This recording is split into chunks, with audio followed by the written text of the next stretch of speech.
बिस्मिल्लाहिर्रहमानिर्रहीम। अस्सलाम वालेकुम नादरीन, आप यूट्यूब चैनल देख रहे हैं। मैं इमरान खान हूँ। नादरीन, कौम को हकीकत बताने वाला जेल में है और हकीकत कौम के सामने सबूतों के साथ आ चुकी है। जो ड्रॉप साइट ने खबर दी और उन्होंने शाया कर दिया साइफर, उसके ऊपर रोला पड़ गया कि ये निकला कहाँ से। कुछ लोगों ने कहा कि जी पाकिस्तान तहरीक इंसाफ के पास जो था इमरान खान साहब के पास, ये उसकी कोई कॉपी है। कुछ ने कहा जी कि किसी और ने ये कर दिया है। कुछ कह रहे हैं कि हुकूमत के किसी इत्तेहादी ने ये कर दिया। हर एक अपनी अपनी कहानी सुना रहा है, लेकिन इसके ऊपर कोई बात नहीं कर रहा कि पाकिस्तान को धमकी लगाई और पाकिस्तान के अंदर एक बनी बनाई हुकूमत जर्नैलों ने गिरा दी। देखिए, इमरान खान ने एक बड़ा बुनियादी नुक्ता पूछा था और वो ये पूछा था कि साइफर में अमेरिका मुखातिब किसे कर रहा था। यानी अमेरिका ने यह कहा कि इमरान खान साहब की हुकूमत गिरनी चाहिए और अगर उनकी हुकूमत गिर जाती है तो सारा कुछ ठीक हो जाएगा, नहीं गिरती तो तुम्हारे लिए हालात सख्त हो जाएंगे। वो क्या कहा मैं ये आपको बताता हूं। जो पाकिस्तानी सफीर थे उन्होंने जो लिखकर भेजा वो ये है। He said that I think if the no confidence vote against the prime minister succeeds all will be forgiven in Washington because the Russia visit is being looked at as a decision by the Prime Minister। वो कह रहे जी कि अगर तो no confidence move कामयाब हो जाती है, वोट इमरान खान के खिलाफ कामयाब हो जाता है, तो फिर वाशिंगटन में सारा कुछ आपको माफ कर दिया जाएगा, क्योंकि जो रूस का दौरा है इमरान खान साहब का, उसे यूं देखा जाता है कि जैसे वो इमरान खान का या प्राइम मिनिस्टर का फैसला था। Otherwise I think it will be tough going ahead. वरना मैं ये देखता हूं कि आगे बहुत मुश्किलात आ रही हैं, आगे बढ़ना बहुत मुश्किल है आपके लिए। He paused and then said, वो थोड़ी देर रुका और दोबारा उसने कहा कि I can not tell how this will be seen by Europe but I suspect their reaction will be similar. वो कहते मैं नहीं कह सकता अभी कि यूरोप इसके बारे में क्या कहेगा, लेकिन मुझे लगता है कि उनका रद्द-ए-अमल भी मुख्तलिफ नहीं होगा, ऐसा ही होगा। He then said that honestly I think isolation of the prime minister will become very strong from Europe and the United States। और उसने फिर ये कहा बाद में कि मैं ईमानदारी के साथ ये बताऊं कि वजीर आजम बहुत ज़्यादा, यानी उनकी मुखालफत बढ़ जाएगी, उनकी आइसोलेशन, उनका अकेलापन बहुत ज़्यादा बढ़ जाएगा यूरोप में भी और अमेरिका में भी।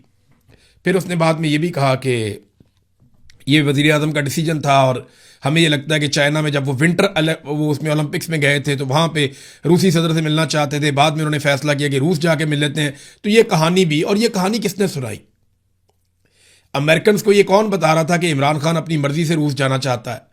हालांकि इमरान खान ने कहा कि जनरल बाजवा से और इनसे मुशावरत की थी। ये वो दो नंबरी है जो पाकिस्तान के जर्नैलों ने इमरान खान साहब के साथ की। इमरान खान को कहते रहे कि आप आज़ादाना और खुद मुख्तार पॉलिसी के ऊपर चलें, और अमेरिका को कहते रहे देखें ये बंदा बात ही नहीं सुनता और ये आपके मफादात के खिलाफ है, लिहाजा इसको गिराने के लिए आप हुक्म जारी करें ताकि हम पूरी फौज को साथ लेकर चढ़ जाएं और इमरान खान की हुकूमत गिरा दें। इस साइफर में जो मुखातिब था वो पाकिस्तान की मिलिट्री एस्टेब्लिशमेंट थी, जिनको ये हुक्म दिया गया और बाद में उन्होंने हुकूमत गिरा दी।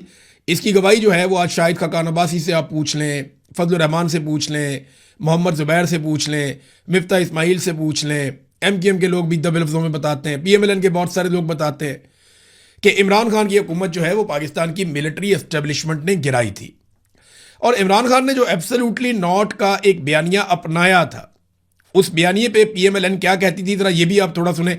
हमजा शहबाज जो वजीर आजम का बेटा है वो क्या कहता था, ये सुने आप। ये आदमी बदहवासी में अनाप शनाप कहता है, यूरोपियन यूनियन को ललकारता है, किसी को एब्सोल्युटली नॉट कहता है, ये अपना ज़हनी तवाज़ुन खो बैठा है। देखें, वो कह रहे हैं जी एब्सोल्युटली नॉट कहना या यूरोपीय यूनियन को ये कहना कि हम कोई गुलाम नहीं है, वो उन्हें बहुत बुरा लग रहा था।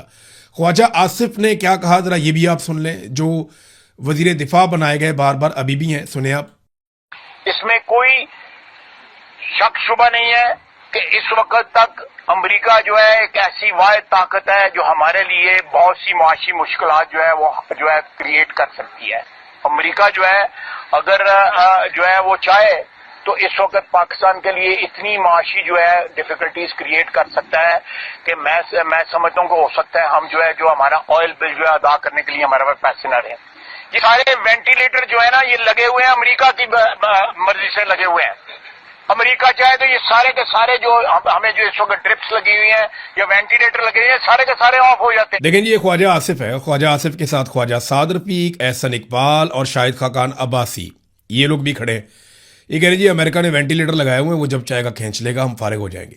मैं आज उन दिनों के अखबारात निकाल कर पढ़ रहा था, और बीबीसी को देखें आप, जो पाकिस्तान के दीगर अखबारात हैं आप उनको निकाल कर देखें, तो कैसे माहौल बनाया गया इमरान खान साहब की हुकूमत गिराने का। अदलिया इसके अंदर इस्तेमाल हुई, एस्टेब्लिशमेंट ने सबको इस्तेमाल किया, सियासतदानों को इस्तेमाल किया, अदलिया को इस्तेमाल किया, मीडिया को इस्तेमाल किया, सिक्योरिटी फोर्सेस को इस्तेमाल किया, इंतज़ामिया को और ब्यूरोक्रेसी को इस्तेमाल किया, और तमाम टूल्स इकट्ठे करके पाकिस्तान के जर्नैलों ने इमरान खान साहब की हुकूमत गिरा दी थी, और आज ये चीज़ साबित हो गई है। अच्छा, वो जो सोच कर गिरा रहे थे उसमें से कुछ भी नहीं हुआ। ना जनरल बाजवा को एक्सटेंशन मिली, नदीम अंजुम कहाँ गया, वो भी नौकरी से फारिग हो गया। यानी रिटायरमेंट तो नदीम अंजुम की लेट हुई लेकिन हो गई ना। नदीम अंजुम भी गया, जनरल बाजवा भी गया, जनरल फैज़ जो है वो जेल के अंदर है, तो किसी को कुछ नहीं मिला। इमरान खान साहब जेल में है लेकिन पाकिस्तान के सबसे मकबूल लीडर हैं। आज का दिन बहुत इंपॉर्टेंट है।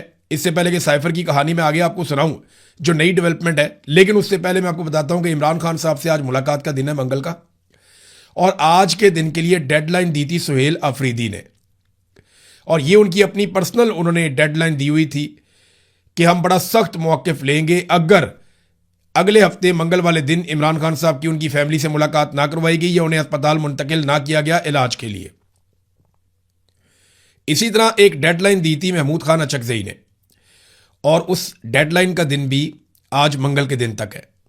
तो अब देखना यह है कि इन दो अहबाब ने जो डेडलाइन दी है, एक वज़ीर आला हैं खैबर पख्तूनख्वा के, उनके पास खैबर पख्तूनख्वा की हुकूमत और इख्तियारात हैं, और इमरान खान साहब ने स्ट्रीट मूवमेंट के हवाले से भी उन्हें कह रखा है, और दूसरा महमूद खान अचकज़ई जिन्हें इमरान खान साहब ने एक छोटी जमात होने के बावजूद, एक सीट होने के बावजूद अपोजिशन लीडर का ओहदा दिया ताकि वो खुलकर तहरीक चलाएं। तो देखना यह है कि ये दोनों लोग अब क्या करते हैं, क्या मौक़िफ़ अपनाते हैं और किस तरीके से अपना एहतजाज रिकॉर्ड करते हैं। बहरहाल जुम्मे के लिए उन्होंने अनाउंस किया अपोजिशन ने कि महंगाई के खिलाफ वो एहतजाज करने जा रहे हैं। तो महंगाई के खिलाफ बहुत लेट, बहुत देर से ये एहतजाज करने जा रहे हैं। इन्हें बहुत पहले अवाम के साथ खड़े होना चाहिए था, लेकिन चले देर आए दुरुस्त आए, देखते हैं कितना तगड़ा एहतजाज ये महंगाई के हवाले से कर सकते हैं। तो पाकिस्तानियों को सबको निकल के ना किसी पॉलिटिकल पार्टी की तरफ देखे बगैर इस अंधाधुंध किस्म की महंगाई के खिलाफ आवाज़ उठानी चाहिए। अब दोबारा इस महीने के बिल आना शुरू हो गए हैं, बिजली के बिलों की जो दुर्गत बनी है, और जिस किस्म के इनसेन किस्म के यानी पागलपन वाली हद के बिल जो आ रहे हैं लोगों को, वो पढ़ के बंदा सर पकड़ के बैठ जाता है कि ये किस नौयत के बिल हैं। 2 यूनिट इस्तेमाल किए हुए एक बंदे ने, उसको कोई 2999 रुपये का बिल आया हुआ है।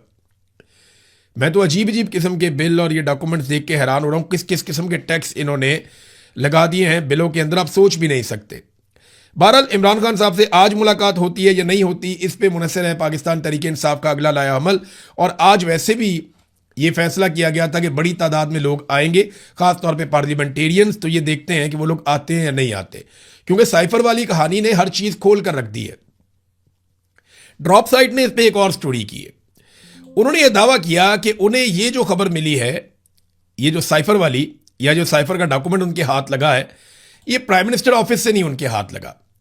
उनका यह दावा है कि ये डॉक्यूमेंट उनके हाथ लगा है जो मिलिट्री को दिए गए थे डॉक्यूमेंट्स, उनमें से एक। यानी साइफर को किसने लीक किया, यह सवाल पूछा जा रहा है ना। तो फौजियों में से किसी एक फौजी ने लीक किया, यह अब इसके अंदर बताया जा रहा है। मौजूदा रजीम के हामियों की जानिब से इमरान खान पर गद्दारी का मुकदमा करने के मुतालबात के बाद ड्रॉप साइट का एक और बड़ा इंकशाफ सामने आया है। साइफर के आखिर में जो मौसूल कनिंदगान की फहरिस्त के साथ की गई तरमीम इंतहाई अहमियत की हामिल है, और ये कहाँ से लीक हुई इससे आइडिया हो जाता है, और दूसरी ये इसका जरिया कौन था और कौन नहीं था, ये भी इससे पता चलता है। बाज़ क़ियास-आलाइयों के बरक्स ड्रॉप साइट की जानिब से जारी करदा कॉपी वज़ीर आज़म के दफ्तर से हासिल नहीं की गई। ये पाकिस्तानी फ़ौज के अंदर से आई थी, एक ऐसे शख्स की तरफ से जो मुल्क की क़यादत की सिमत से मायूस होकर और बदज़न हो चुका है। अच्छा, ये कई लोगों को भेजी गई थी ये कॉपी। जिन लोगों के पास थी उनमें से एक फौजी जरिए ने, अब यह दावा किया जा रहा है, ये ड्रॉप साइट को पहुंचाई है, और उन्होंने फिर उसके बाद उसको छाप दिया है। मौसूल कुनिंदा जो है वो एक फौजी था जिसने मायूस होकर, उसको लगा कि पाकिस्तान का तो बेड़े गर्क कर दिया इन्होंने साइफर के बाद, तो उसने ये बाहर निकाल दिया। अब ये कौन हो सकता है, अपना अपना ज़हन आप सारे लोग लड़ाएं, क्योंकि इसके बारे में ड्रॉप साइट ने बताया भी नहीं और मेरे ख्याल में बताएगा भी नहीं, बताना भी नहीं चाहिए। अपना सोर्स कभी भी डिस्क्लोज नहीं करना चाहिए। पाकिस्तान के मीडिया को यह हुक्म दिया गया है कि कुछ भी हो जाए आप साइफर के मामले पे ज़्यादा बहस नहीं करेंगे, यानी आपने इसके कंटेंट पे बात नहीं करनी कि इमरान खान की हुकूमत गिराई गई, ये कोई साजिश थी, ये कोई मुदाखलत थी। वैसे साजिश और मुदाखलत तो नहीं है, ये खारिश है जो पाकिस्तान की एस्टेब्लिशमेंट को लगी हुई है पीछे 78 साल से। 78 साल से इनको एक खारिश लगी हुई है, इनकी खारिश नहीं दूर होती। ये हर 2-3 साल बाद किसी की हुकूमत गिरा देते हैं। भाई किसी को चलने दोगे तो पाकिस्तान चलेगा ना। हर जर्नैल आता है वो अपना नया तजर्बा करता है, हर जर्नैल को अपने लिए एक्सटेंशन और मफादात और फ़ायदे चाहिए होते हैं। वो अपनी ज़ात और अपने घर से बाहर ही नहीं निकलता, वो अपने बारे में सोचता है, उसे ताकत मिलती है, वो छोड़ना ही नहीं चाहता। ये खारिश ना जर्नैलों की दूर नहीं हो रही, और इस खारिश की वजह से कभी साजिश होती है, कभी मुदाखलत होती है, कभी साइफर आता है, कभी कुछ होता है। कितनी ही हुकूमतें इन्होंने गिरा दी, नवाज शरीफ की हुकूमतें बार बार गिराई, बेनज़ीर की गिराई, यूसुफ रज़ा गिलानी की हुकूमत गिरा दी, इमरान खान की हुकूमत गिरा दी। लेकिन इमरान खान एक ऐसा आदमी है जिसकी हुकूमत इन्होंने गिराई तो इमरान खान ने कहा कि भाई मेरी हुकूमत आवे या ना आवे, मैं बेनकाब करूंगा, बताऊंगा कि तुम लोगों ने क्या किया इस कौम के साथ। और सारी कौम को इमरान खान का शुक्रिया अदा करना चाहिए। नवाज शरीफ, पीपल्स पार्टी, फजलुर रहमान की जमात, ANP, MQM, तमाम जमातों को चाहिए कि वो इमरान खान का शुक्रिया अदा करें कि पाकिस्तान की मिलिट्री एस्टेब्लिशमेंट गुज़िश्ता 78 साल से पाकिस्तान में जो घिनौना खेल खेल रही थी, इमरान खान ने उसके आगे बंद बांधने का बंदोबस्त किया है। अगर ये जमातें सिर्फ 5% भी मेहनत करना जितनी इमरान खान ने काम कर दिया है तो मिलिट्री एस्टेब्लिशमेंट हमेशा के लिए पिंजरे में बंद हो जाएगी और ये सिर्फ हुक्म बजा लाया करेंगे।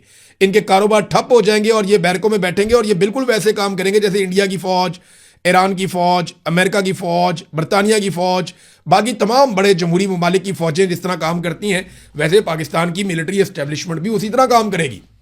आर्मी चीफ का नाम भी कौम को नहीं पता हुआ करेगा और वही पाकिस्तान के आगे बढ़ने वाला दिन होगा।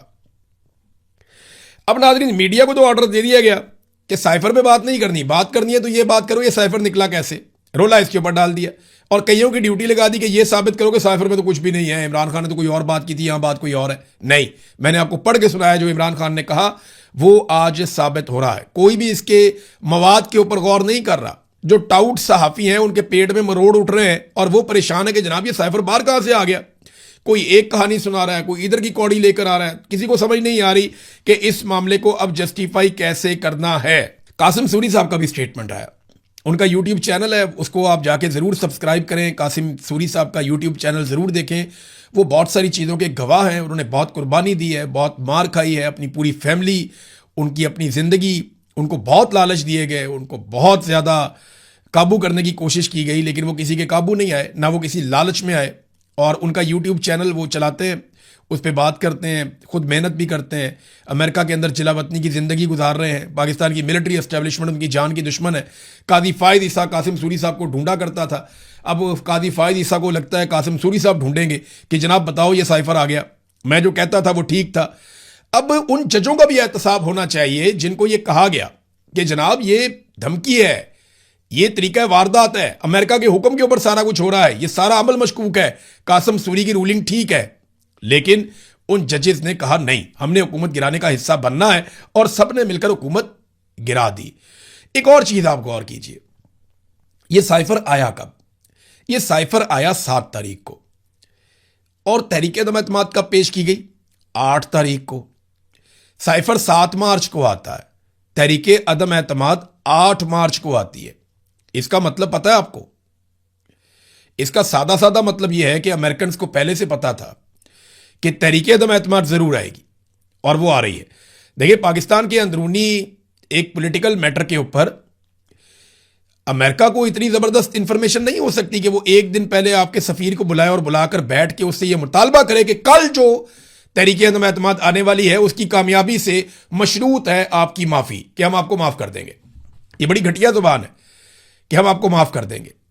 ऐसी जबान तो अभी वो बोले ना ईरान के खिलाफ तो ईरान गले पड़ता है, किसी और के खिलाफ बोले ना यूरोपीय मुल्क के खिलाफ वो गले पड़ते हैं।